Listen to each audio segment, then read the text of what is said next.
Bonjour, me voilà en direct comme tous les mardis. Alors si certaines personnes sont là en direct avec moi, merci de me mettre un petit pouce ou de me dire que vous êtes bien là. Je vois que ici je suis bien en direct sur Facebook. Alors bonjour, bienvenue donc comme tous les mardis 13 h. Donc c'est à mon direct, c'est vrai qu'aujourd'hui c'est le 52e de 52 directs. Donc voilà, c'est vrai que j'avais relevé un petit peu un défi en me disant que je voulais chaque semaine vous faire un live le mardi. Ben voilà, c'est ce que j'ai fait tout au long de l'année, avec parfois des coupures quand j'étais en vacances ou dans l'impossibilité technique de pouvoir faire un live. Alors, c'est vrai qu'aujourd'hui, voilà, je voulais reprendre un petit peu l'expression, je pense que vous connaissez tous cette expression, hein. On dit souvent, hein, derrière chaque grand homme, il y a une femme. Hein, et c'est vrai qu'on a, en tout cas moi je sais que j'étais fort bassinée à ça, j'ai beaucoup entendu cette expression, et moi j'avais envie de dire, mais en fait, aujourd'hui, derrière chaque femme, je vais dire hétérosexuelle, donc chaque femme en couple avec un homme qui a des enfants et qui quelque part peut s'épanouir s'épanouir professionnellement, qui réussit professionnellement, eh bien moi j'ai envie de dire, il y a un homme qui assume. Et, euh, et c'est vrai que voilà, j'avais vraiment envie de parler de ça parce que je me rends compte quand même que encore et toujours, et je pensais que c'était vraiment quelque chose de générationnel, que c'était quelque chose voilà, auquel moi j'avais été confrontée, j'ai envie de dire, dans ma vie de couple, et dans ma vie de maman et dans ma vie professionnelle, mais je me rends compte quand même que ben, les jeunes couples finalement retombent un petit peu, même si les choses sont en train d'évoluer, mais évoluent encore trop lentement, et les jeunes couples retombent un petit peu dans les mêmes travers. Et c'est vrai que encore et toujours, eh bien, je me rends compte que les femmes restent quelque part la variable d'ajustement de la famille. Et c'est important parce que, et d'ailleurs c'est intéressant parce que le prix Nobel d'économie cette année a d'ailleurs été décerné à une femme qui s'appelle, je ne dis pas de bêtises, Claudia Goldin, et en fait qui a vraiment fait tout un travail de voir en fait l'impact de l'arrivée des enfants sur la carrière des femmes. Et on voit que ça a vraiment, en fait, encore et toujours, l'arrivée de nos enfants a vraiment un impact, j'ai envie de dire, sur notre carrière et surtout sur nos finances, puisqu'on voit que quelque part, c'est les chiffres, c'est notamment tous les travaux réalisés par Claudia Goldin qui nous montrent, c'est que ça fait perdre plus ou moins en moyenne 30% de revenus aux femmes l'arrivée, enfin sur le long terme, le fait qu'elles aient un enfant, que, on voit que, où il y a encore une différence salariale en moyenne de 9% entre les hommes et les femmes pour un travail égal. On voit qu'une fois qu'on se met en couple et qu'on a des enfants, eh bien ça tombe à 40% de différence de revenus salariaux entre hommes et femmes. Donc on voit que ça a vraiment un impact. Et moi je le vois encore, c'est que, et d'ailleurs les statistiques le montrent, alors c'est pas comme ça tout le temps, mais c'est encore comme ça beaucoup, c'est que on dit que 40% des femmes vont quelque part modifier en tout cas, soit leur temps de travail, leur lieu de travail, ou même carrément arrêter de travailler une fois que les enfants arrivent. Donc on voit, comme je le disais, que les femmes sont encore et toujours la variable d'ajustement principale de la famille. Et j'entendais encore le JT il y a quelques jours, et c'était vraiment intéressant. Il y avait tout un reportage, et je sais que la Ligue des familles ici en Belgique, en tout cas, pardon, s'investit beaucoup. Mais on voit qu'aujourd'hui, 6 couples sur 10 ne trouvent pas de crèche pour leur enfant. Donc on voit qu'en plus, au niveau des pouvoirs publics, ça ne suit pas. Et donc c'est un vrai problème. Et ici, en tout cas, dans les deux exemples qu'on montrait au JT, eh bien, c'était deux mamans qui attendaient voilà, leur enfant et qui en fait se disaient bon mais comme il n'y a pas de place en crèche, on n'aura pas et même dans des crèches privées, on n'a pas de place avant l'âge d'un an de notre enfant, et bien donc du coup on va devoir mais quelque part s'ajuster, voir comment faire parce qu'on n'a en plus pas l'aide des grands-parents, etc. Et en fait on voit qu'ici dans les deux cas qui étaient présentés, ben, c'était les femmes qui allaient quelque part prendre congé parental, etc. Et donc on voit que mais voilà, on se réinscrit quelque part voilà, dans ce genre de schéma, mais qui évidemment ont un impact à court terme, mais aussi à long terme. Et ça, j'en ai déjà beaucoup parlé en disant aussi l'impact que ça pouvait avoir, notamment en cas de séparation ou de divorce. Donc, c'est sûr qu'aujourd'hui, on se dit, mais au fond, est-ce que ça doit être comme ça? Absolument. Est-ce que quelque part, on doit choisir, j'ai envie de dire, entre notre épanouissement voilà, professionnel, notre vie professionnelle, ou quelque part sa vie de famille. Est-ce qu'on peut faire les choses autrement? Et c'est vrai que ce que je vois aujourd'hui, ben, c'est voilà, des jeunes couples, en tout cas pour qui y réfléchissent, qui essayent de voir comment on peut faire autrement.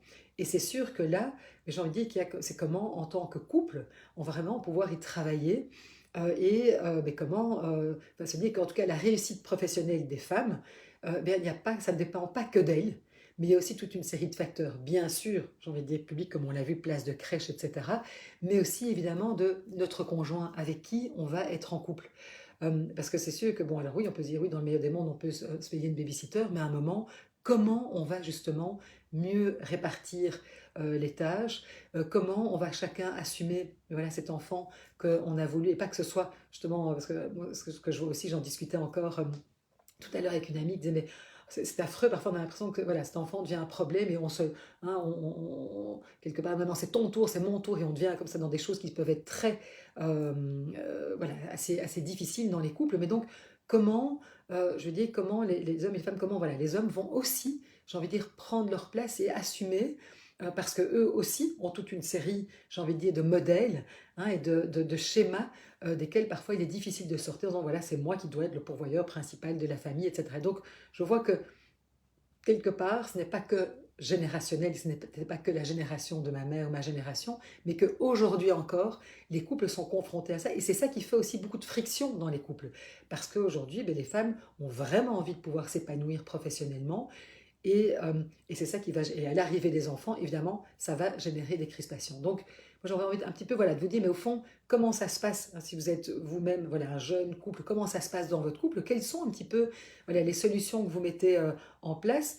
Si ben, vous êtes plus âgé, que bon, voilà, quelque part les enfants sont plus grands, ben, à quoi vous avez été confronté, qu'est-ce qui a été difficile, et donc, et de se dire, ben, au fond, est-ce qu'on peut un petit peu voilà, changer de regard et de se dire aussi, mais comment faire en sorte qu'on puisse avoir un partenaire sur qui aussi on peut compter, et sur qui d'ailleurs on peut compter mutuellement, qu'on puisse se soutenir mutuellement dans notre épanouissement, j'ai envie de dire, voilà, professionnel, personnel, et puis aussi trouver un équilibre familial, ce qui n'est vraiment pas évident.